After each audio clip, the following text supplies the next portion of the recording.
Aileron T-Rex 550E Pro DFC looks huge when you're used to flying a 450. But once I got it in the air, I found out that it's very nimble. The cowl that comes with it is fully painted, is very sleek and easy to see in the air. This helicopter comes with the Aileron 600 DFC head that's quite a bit shorter than the normal heads, and that makes it more aerodynamic. The brass-looking titanium links that you see there are aftermarket, and I'll be doing a story on those later. The links that come with it from the factory are just fine. The carbon fiber side plates are heavy-duty and make this whole airframe very rigid. Here you can see how I cheated the side a little bit so I get the wires out to the Talon 90 that's included. A couple extra inches of wire on the motor and the speed control would help things a bunch. This helicopter also comes with the slant tooth gears, and that's supposed to be quieter and smoother operating, and that all seems to be true. And this kit came with aligned servos, and I'm very happy with those so far. One of the things existing 550 owners notice right away is the 600 tail boom that comes standard on this helicopter. One of the points of having this boom is that it allows you to run 600mm blades if you'd like to. You also get the new style 600 tail rotor shaft-driven gearbox. This tail drive is very tough, but it's super smooth operating. And there's lots of metal and ball bearings in there to make sure it stays that way.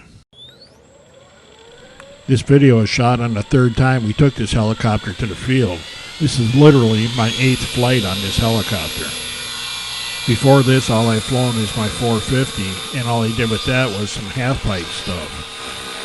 This 550E is so stable that it's made me pretty brave.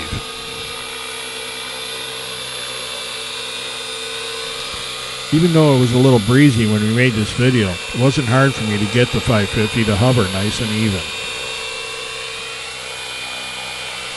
And I could even use the rudder to change ends without it running off on me. And all of that made me brave, so it was time to try some forward flight. And as you can see, the cameraman wasn't expecting that. And several seconds later, he caught up with me. I know these aren't the best bank turns, but you got to remember that they're some of the first ones I've ever done.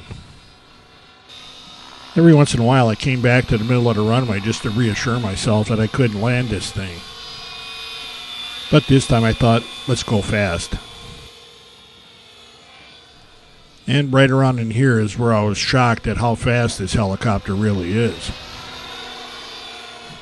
And you can see when I got to the end of the field, my corners opened up a little bit too. That's the first time I ever tried turning at speed. And then on the next pass, for some reason, I thought I'd try something else, and this really faked out the cameraman. If you watch close, you see that I decided to throw in an aileron roll. And I actually got away with it. I also lost a bunch of airspeed in the process, but that was my first roll, so deal with it. And the next time by, I did a little bit better roll. Getting away with all these new maneuvers made me brave again, and I did something that really faked out the cameraman. At the last minute, I decided, let's try a loop. Yeah, but and I did it again. This time he caught most of it. It's not perfect by any means, but it's my second one, and I'm getting better. I got that one. As I was bringing it back at the end of the flight, I also realized that this was the first time I've been flying more or less nose in. But we flared it and actually got it back on the ground in one piece. I'm firmly convinced that the only reason I could try and get away with this stuff so early is because this helicopter flies so nicely. If you're thinking about getting a bigger helicopter, I can't endorse the Aileron T-Rex 550E Pro DFC any stronger.